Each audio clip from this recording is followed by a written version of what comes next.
우리를 사랑하시고 우리에게 복 주시는 좋으신 하나님께서 오늘 우리에게 주시는 말씀은 요한복음 16장 7절 말씀입니다. 신약성경 175페이지 요한복음 16장 7절 한 절 말씀만 같이 읽도록 하겠습니다. 함께 읽겠습니다. 그러나 내가 너희에게 실상을 말하노니 내가 떠나는 것이 너희에게 유익이라. 내가 떠나가지 아니하면 보혜사가 너희에게로 오시지 아니할 것이요 가면 내가 그를 너희에게로 보내리니. 아멘. 스크린에 나오는 문장을 같이 읽고 말씀을 시작하겠습니다. 인격적인 성령님을 더욱 알기 원합니다. 나의 삶 속에 거하시고 나의 가장 좋은 친구가 되어 주옵소서. 우리를 떠나지 않으시고 언제나 우리를 위로하시고 도우시는 성령님 감사합니다. 이 시간 성령님을 더 친밀하게 만나게 하옵소서. 아멘. 오늘은 헬퍼, 우리를 도우시는 성령님에 대해 말씀을 드리겠습니다. 이 시간에 성령님에 대한 이해보다는 성령님과의 깊은 교제가 있었으면 좋겠습니다.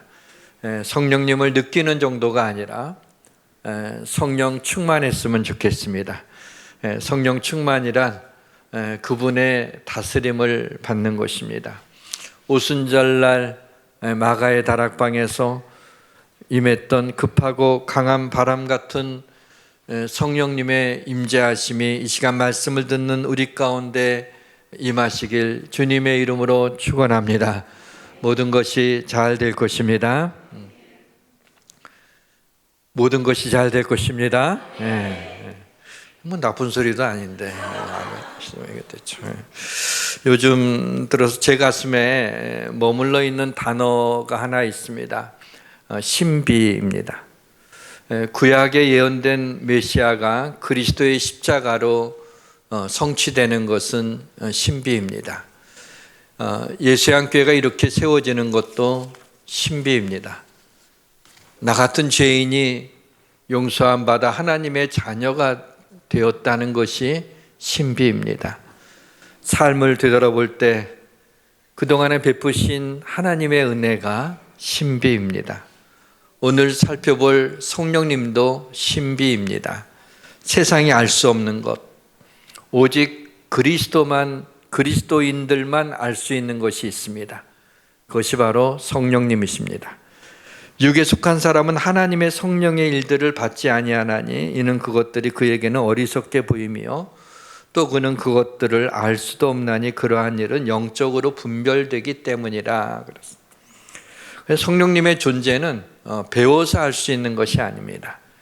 성령님의 존재는 성령의 역사하심을 경험하게 될 때 성령의 임재를 알게 됩니다. 설교를 할 때 성도님들 가운데 말씀으로 위로를 받기도 하고 말씀으로 힘을 얻기도 하고 말씀으로 소망을 발견하게도 됩니다. 저는 그저 준비한 말씀을 전할 뿐인데 제가 어떻게 성도님들을 설득할 수 있으며 어떻게 마음의 위로를 줄 수 있으며 어떻게 마음의 힘을 어떻게 마음의 소망을 가지게 할 수 있겠습니까? 성도님들 마음 가운데 역사하시는 이는 성령님이십니다. 이것이 성령님의 존재를 증명해 주는 증거가 아니겠습니까? 무엇보다도 성령의 임재를 의심할 수 없는 것은 성령님의 역사하심과 은혜를 입어 은혜가 없이 어떻게 우둔한 종이 매주 단에 서서 하나님의 말씀을 전할 수 있단 말입니까? 몇십 년 단에 섰지만 아직도 단에 서는 것이 익숙치가 않고 두렵고 떨리는 마음으로 어떤 말씀을 전해야 될지 두려운 마음들을 항상 갖고, 그러나 언제나 하나님께서 인사이트를 주시고 은혜를 주시고 붙잡아 주시고 말씀을 주셔서 그 은혜로 단에 설 수 있는 것을 보면 성령님의 역사하심이 없이 어찌 이런 일들이 가능하겠습니까? 성령을 구약 히브리어에서는 르아흐라고 하고요. 신약에서는 헬라어로 푸뉴마라고 얘기하는데 둘 다 르아흐나 푸뉴마나 전부 다 바람이라고 하는 뜻을 가지고 있습니다. 바람은 손에 잡히지도 않고 눈에 보이지도 않고 어디서 와서 어디로 가는지 알 수 없지만은 피부로 느낄 수가 있죠. 분명히 싫지 않은 것을 알 수가 있습니다. 성령님도 손으로 만질 수도 없고 눈으로 볼 수도 없지만 우리는 성령님의 역사를 우리의 영으로 느껴지게 됩니다. 성령께서 당신의 말씀을 전하는 이 부족한 종을 사로잡아 주시고 성령께서 당신의 사랑하는 성도들에게 성령의 은혜를 베풀어 주시길 주님의 이름으로 축원합니다. 베드로가 복음을 전할 때 3,000명이나 하나님 앞에 돌아왔습니다. 이때 베드로가 이렇게 외칩니다. 베드로가 이르되 너희가 회개하여 각각 예수 그리스도의 이름으로 세례를 받고 죄 사함을 얻어라. 그리하면 성령의 선물을 받으리니. 예수를 믿으면 성령을 선물로 받는다는 것. 뿐만 아니라 이 성령으로 하지 아니하고서는 아무도 예수를 주로 시인할 수 없다고 고린도전서에서 말씀하고 있습니다. 저는 성령에 대한 말씀을 준비하다가 좀 오랜만에 성령님에 관해서 말씀을 전하는 것 같아서 한편으로는 죄송스러운 마음과 한편으로는 약간 두근거리는 마음으로 말씀을 보는데 이 말씀을 깨닫고 저는 참 큰 은혜를 얻었습니다. 이제 예수님이 곧 십자가를 지셔야 되는데 이제 곧 제자들을 떠나셔야만 하는데 절망과 두려움과 불안 가운데 있는 제자들에게 이런 약속을 하십니다. 내가 아버지께 구하겠으니 그가 또 다른 보혜사를 너희에게 주사 영원토록 너희와 함께 있게 하리니. 그랬어요. 여기에서 또 다른 보혜사라는 그 말 속에 담긴 의미는 보혜사가 있고 그 다음에 또 다른 보혜사가 있다는 얘기죠. 그 보혜사는 먼저 예수님이죠. 예수님도 보혜사입니다. 카운슬러예요. 우리를 보호하시고 도와주시고 우리를 인도해 주시는 분이죠. 그러나 또 다른 보혜사, another counselor가 나와요. 그는 성령님이죠. 내가 떠나지만 나 대신에 보혜사 성령을 너희에게 보내주겠다라고 하는 약속입니다. 근데 헬라어로 그 another 또 다른이라고 하는 이 단어가 헬라어로 두 가지 의미를 가지고 있더라고요. 두 단어가 있어요. 하나는 헤도라스라는 단어고 하나는 알와스라고 하는 단어예요. 헤도라스라고 하는 이 another는 비슷한 종류의 다른 대상입니다. 또 다르다라고 할 때는 비슷하지만은 다른 것을 얘기하는 거예요. 또 알라스라고 하는 이 another는 완전히 같은 종류의 동일한 존재예요. 일란슨 쌍둥이보다도 동일한 존재예요. 똑같은이라고 하는 의미보다도 더 똑같은 강한 의미를 가진 게 알와스예요. 근데 여기에서 또 다른 보혜사 할 때 헬라어 원어로 알와스로 기록이 되어 있어요. 그러니까 예수 그리스도, 예수님하고 똑같은, 그러니까 예수님이 성자 하나님인데 성령님은 성령 하나님이에요. 예수의 영이 성령입니다. 그러니까 비슷한 존재가 아니라 똑같은, 예수님하고 똑같은 그 존재를 너희에게 보내주시겠다라고 하는 거죠. 그래서 오늘 본문 한 절 말씀을 본문으로 삼게 된 이유가 여기에 있는 거예요. 그러나 내가 너희에게 실상을 말하니 내가 떠나가는 것이 너희에게 유익이라. 내가 떠나가지 않으면 보혜사가 너희에게로 오시지 아니할 것이요 가면 내가 그를 너희에게 보내리니. 예수님은 육신을 입고 있었기 때문에 내가 영원히 너희와 함께 있을 수가 없다. 내가 떠나가야 또 다른 보혜사가 오는데 그게 너희에게 유익이다 그랬어요. 여기에서 퀘스천 마크를 좀 달았어요. 뭐냐면 왜 예수님이 제자들을 떠나고 보혜사 성령님이 예수님 대신 제자들에게 오는 것이 제자들에게 더 유익이라고, 왜 더 좋을 것이라고 말씀하셨는가? 그냥 제자들을 위로하기 위해서 나 대신 성령님 가면 아마 더 좋을 거야. 연애를 하다가 애인한테 나 같은 남자보다 또 더 좋은 남자하고 결혼하는 게 더 좋을 거야. 그 위로하려고 하는 거지. 그게 뭔 말이에요, 그게? 그런 것처럼 예수님이 위로하려고 그 말씀하시나요? 그렇지 않아요. 예수님은 하나님 완전하신 분이에요. 이 말씀은 그대로예요. 이 말씀은 그대로 받아야 돼요. 그러면 제자들에게 왜 더 좋을 것이라고, 내가 떠나고 성령이 오는 게 너희에게 더 좋을 것이라고 말씀하셨는가? 과연 정말 그런가? 제자들에게 예수님 대신 성령님이 오시는 것이 제자들에게 더 유익한 겁니까? 3년 동안 제자들은 예수님과 동고동락을 했어요. 하루는 폭풍으로 인하여 제자들이 탄 배가 뒤집어지게 되었을 때 예수님이 없어서 바람을 잠잠하게 하시고 파도를 잔잔하게 하셨어요. 얼마나 많은 일들을 주님과 함께 겪었는지 몰라요. 그러면 예수님에 관해서 더 주님을 더 잘 알고 더 사랑하죠. 아직 제자들은 성령의 충만함을 입지 못했을 때, 성령님을 알지 못했을 때예요.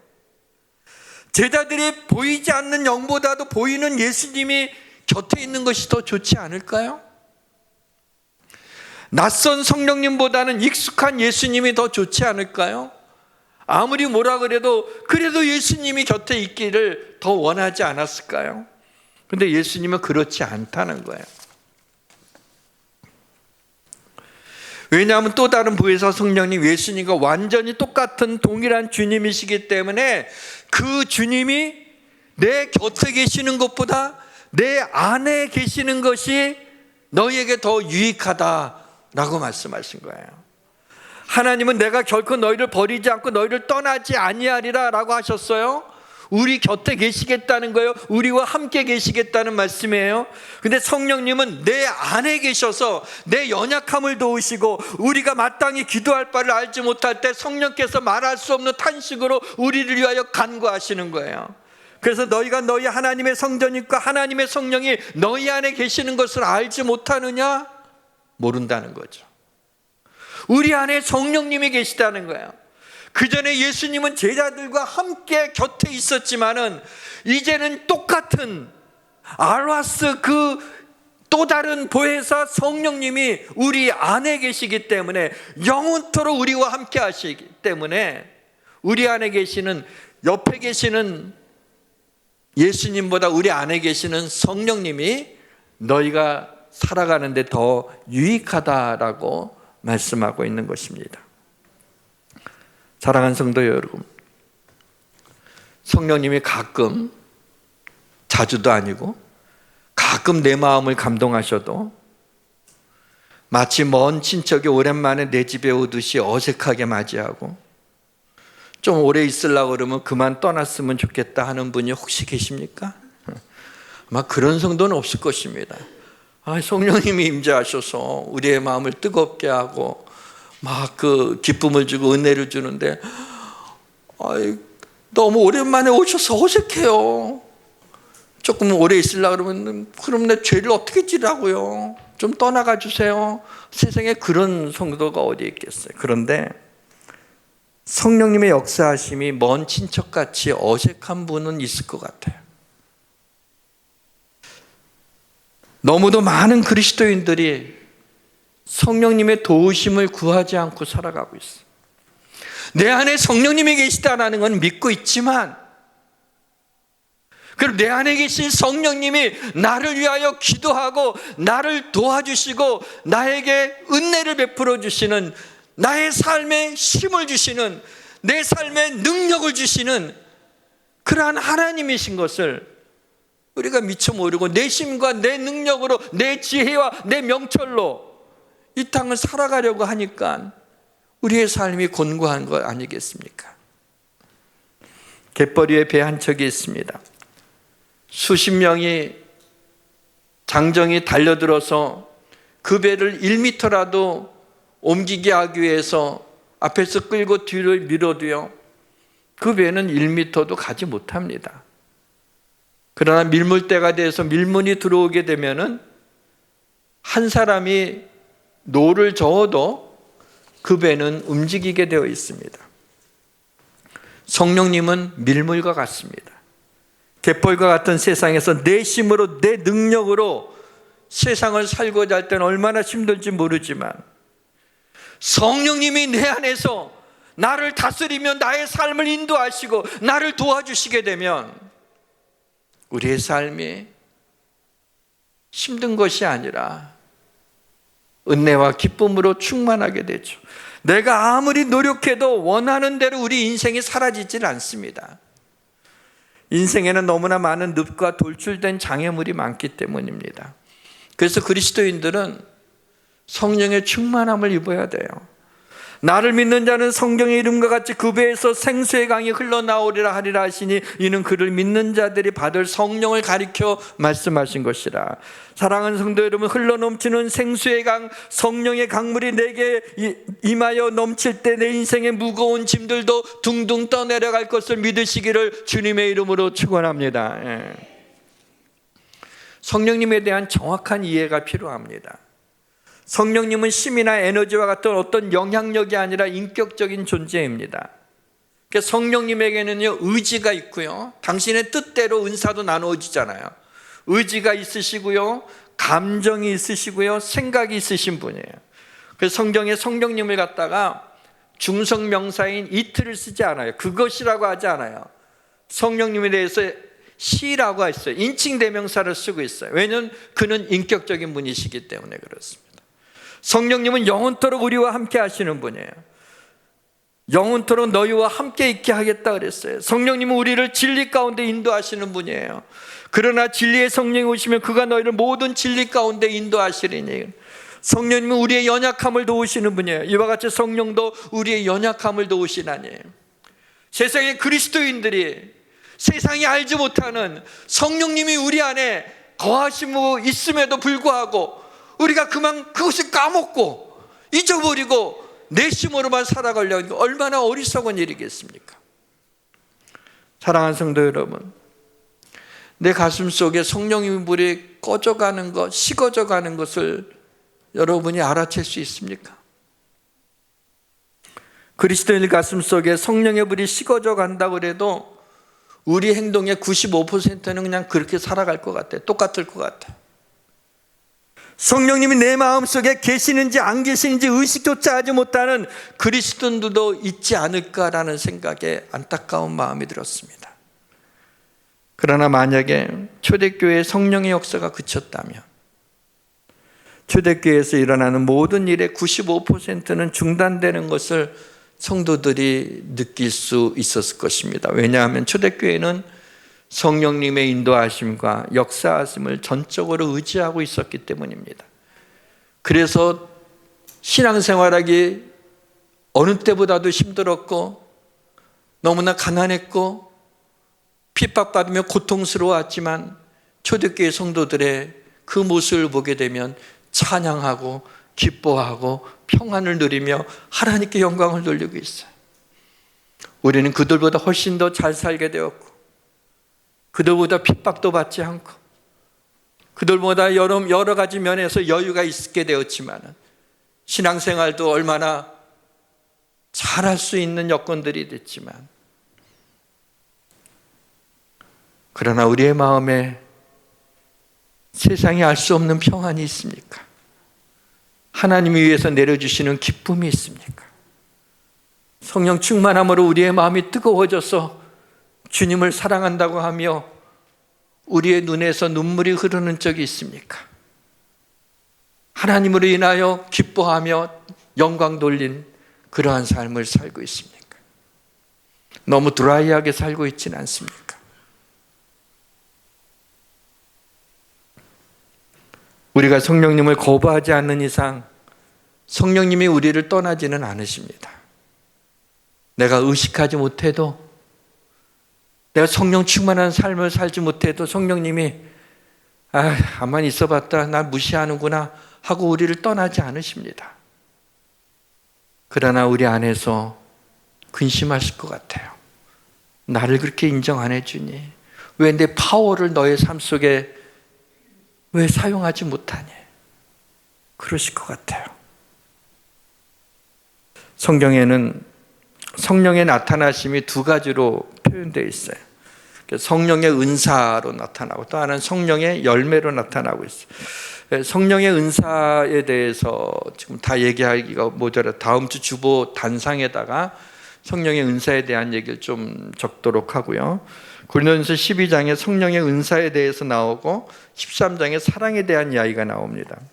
고린도전서 이제 13장 1절에서 3절까지 말씀을 제가 한번 읽어보겠습니다. 내가 사람의 방언과 천사의 말을 할지라도 사랑이 없으면 소리나는 욱구리와 울리는 꽹가리가 되고 내가 예언하는 능력이 있어 모든 비밀과 모든 지식을 알고 또 산을 옮길 만한 모든 믿음이 있을지라도 사랑이 없으면 내가 아무것도 아니요. 내가 내게 있는 모든 것으로 구제하고 또 내 몸을 불사르게 내어줄지라도 사랑이 없으면 내게 아무 유익이 없느니라. 그러니까 뭐 방언을 하던 예언을 하던 아니면 내게 있는 것으로 모든 걸 구제하고 또 누구처럼 몸을 불사르게 내어줄지라도 뭐가 없으면, 사랑이 없으면 아무것도 아니에요. 사랑은요, 그러니까 모든 은사는 사랑으로 해야 된다는 말씀이고, 그것이 가장 큰 은사이면서 동시에 사랑은 성령의 열매 중에 제일 먼저 나오는 것이죠. 은사는 모든 사람이 받는 건 아닙니다. 우리 성도들이 성령의 은사를 많이 받기를 원해요.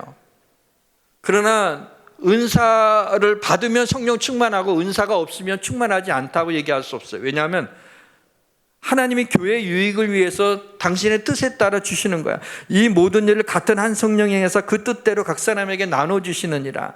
하나님이 안 나눠줄 수 있는 거, 그걸 못 받았다고 해서 그 이상한 건 아니라는. 그러나 성령의 은사는 모든 사람이 받는 건 아니지만 성령의 열매는 그리스도인이라면 누구나 맺어야 되는 거예요. 갈라디아서 5장에 성령의 9가지 열매가 나옵니다. 그래서 이 9가지 열매 중에서 만약에 하나님이 3가지만 네가 골라라, 다 맺으면 좋겠지만 3가지만 좋은 거 골라라 그러면 저는 사락, 희락, 화평을 고를 것 같아요. 그 순서대로, 나와 있는 순서대로. 왜냐하면 사랑이 제일 좋은 건 뭐 의심할 여지가 없고, 그 다음에 희락, 기쁨이 있어야 되잖아요. 그리고 평안해야 되잖아요. 그러니까 내 행복을 위해서라면 이 3가지 열매가 맺어지니까 내가 제일 해피하게 살 수 있을 것 같아요. 그런데 중고등부 학생들을 대상으로 설문조사를 했다고 합니다. 그런데 질문이 조금 독특했어요. 이렇게 질문했어요. 성령의 9가지 열매 중에서 부모님이 가졌으면 하는 성령의 열매 3가지를 고르시오. 그랬어요. 자기가 아니라 우리 엄마 아빠가 이런 성령의 열매를 맺으면 좋겠다라는 게 뭐냐 그랬어요. 의외의 결과가 나왔어요. 저는 사랑, 희락, 화평 한번 요 선에서 좀 나오지 않을까 했더니 아니 3위가 뭐냐면 인내. 공감이 가시나 보네요. 우리 이진희 목사님 고개를 격하게 흔드시네. 인내를 좀 부모님이 가지면 좋겠다. 2번째는 절제. 절제 못하는 거. 그리고 3번째가 1위가 온유였습니다. 온유. 저는 저에게 필요한 성령의 열매를 골랐는데 우리 학생들은 관계에 있어서 필요한 성령의 열매를 골랐더라고요. 부모님들이 자신에 대해서 인내해 주셨으면, 좀 기다려 줬으면 하는 마음 충분히 공감이 가고, 또 좀 절제가 좀 자녀들 눈에 보기에 좀 절제하면 좋겠다. 그리고 온유한 성품을 가지게 원했다라고 하는 거죠. 온유라는 것은 남을 위해서 자신을 제어할 수 있는 힘이 있지만 그걸 함부로 쓰지 않는, 그게 온유한 것이죠. 온순한 의미하고는 좀 틀려요. 누가 저보고 좀 안 좋게 얘기해도요, 제가요 웃으면서 넘길 수 있어요. 그런데 아이고 윤 목사는 온순해 그러면 못 넘길 것 같아.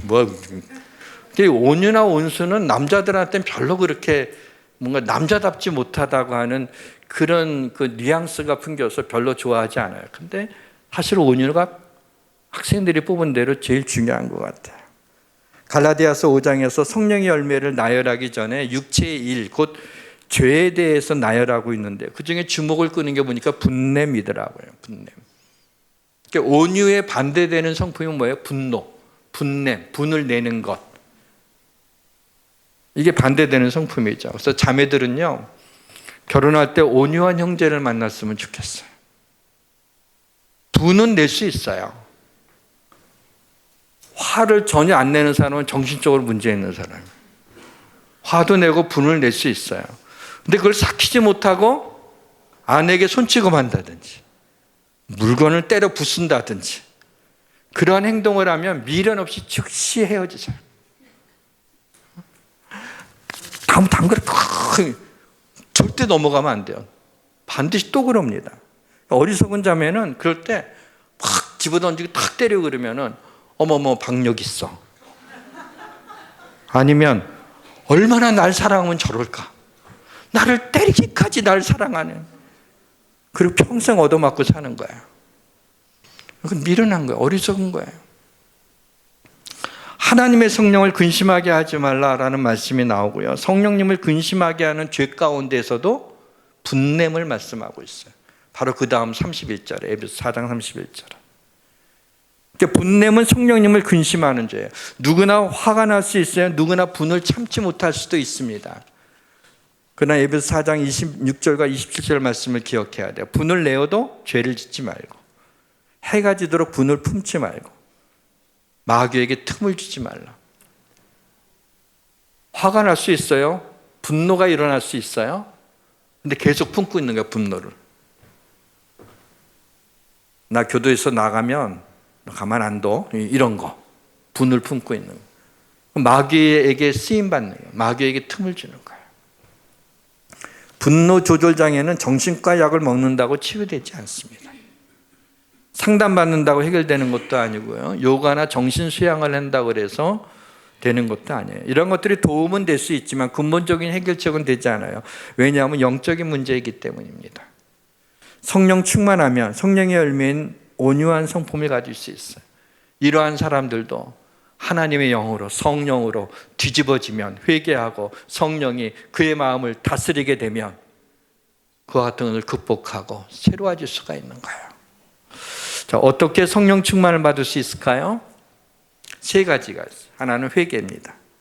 내 죄를 회개할 때 성령을 선물로 주세요.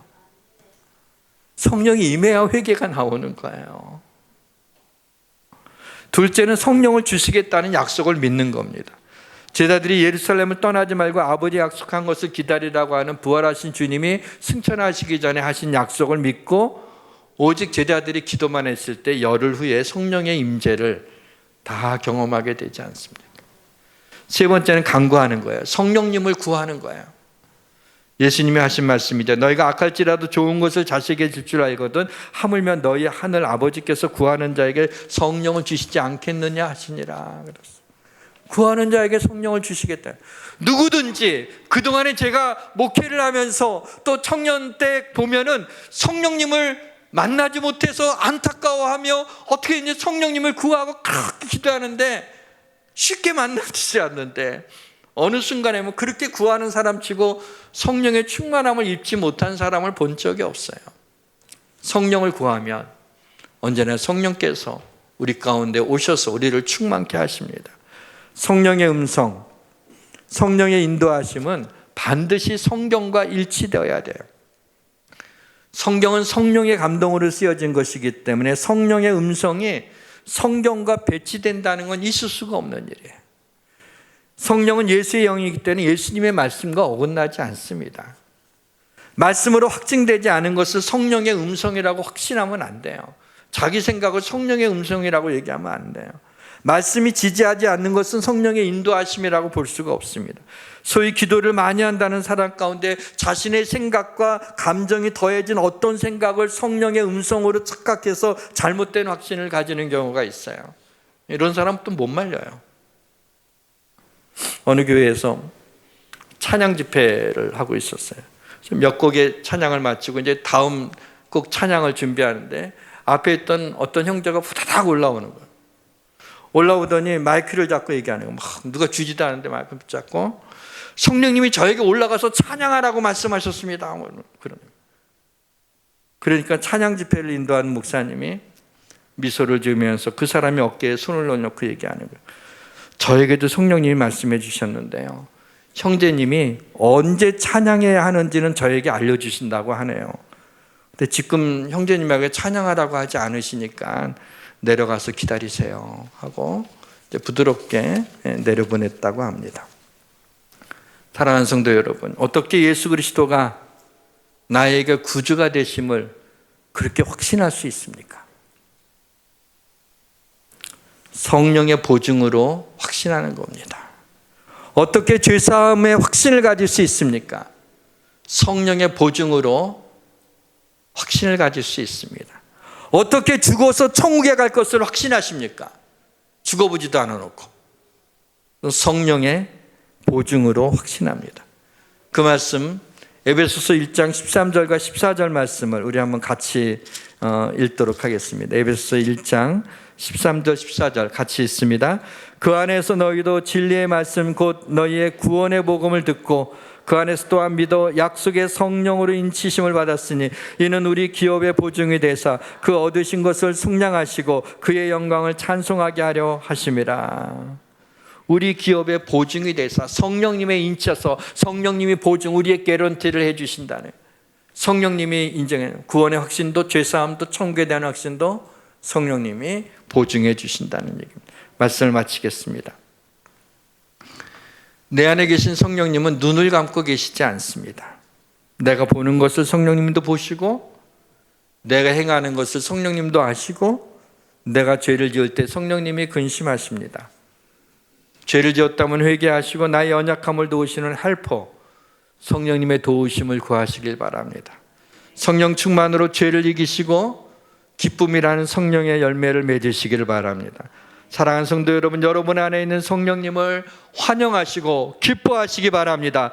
성령으로 찬양할 때 세상이 알 수 없는 기쁨이 넘치고, 성령으로 기도할 때 세상이 줄 수 없는 주의 평안이 넘치시기를 바랍니다. 성령으로 기뻐하시고 성령의 기쁨이 넘치는 삶이 되기를 주님의 이름으로 축원합니다. 우리 찬양합시다. 허무한 시절 지날 때, 기쁜 한숨 내쉴 때,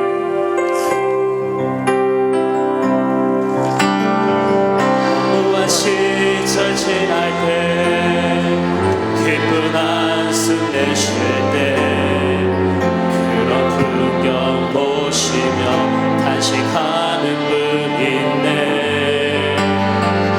보아 같이 너희를 버려두지 않으리. 내가 너희와 영원히 함께하리라.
우리 1, 2분 동안 합심해서 기도하겠습니다. 하나님, 이 시간에 성령 충만을 주옵소서.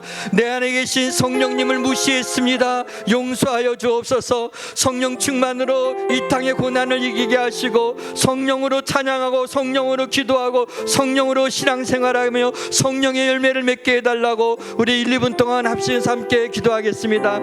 할렐루야. 사랑의 아버지 하나님이여, 이 시간에 성령님의 아버지 하나님 우리에게 오셔서 마음을 다스려 주시고 성령 충만을 주옵소서. 우리 안에 계신 성령님을 무시했습니다. 용서하여 주옵소서. 성령 충만으로 이 땅의 모든 곤고함을 이기게 하여 주시고, 성령으로 찬양하고 성령으로 기도하고 성령으로 신앙생활하게 하여 주옵소서. 아버지 하나님, 성령 충만한 우리 교회가 되게 하여 주시고 우리 성도들 되게 하여 주옵소서. 성령의 9가지 열매가 맺어지게 하여 주옵소서. 사랑과 실학과 화평과 인내와 자비와 양성과 충성과 온유와 절제가 아버지 그 열매들이 맺어지게 하여 주시옵소서. 하나님이여, 우리 성령 충만으로 더하여 주시옵소서. 우리 안에 계신 성령님을 많이 증거하지 못했습니다. 용서하여 주옵소서. 성령님이 우리 안에 계시지만 우리는 의식하지 못했고, 성령님이 우리 안에 계시지만 우리는 도움을 청하지 못했습니다. 용서하여 주옵소서. 우리를 도우시는 헬퍼 성령님을 의지하며 살게 하옵소서. 예수님의 이름으로 기도합니다. 아멘.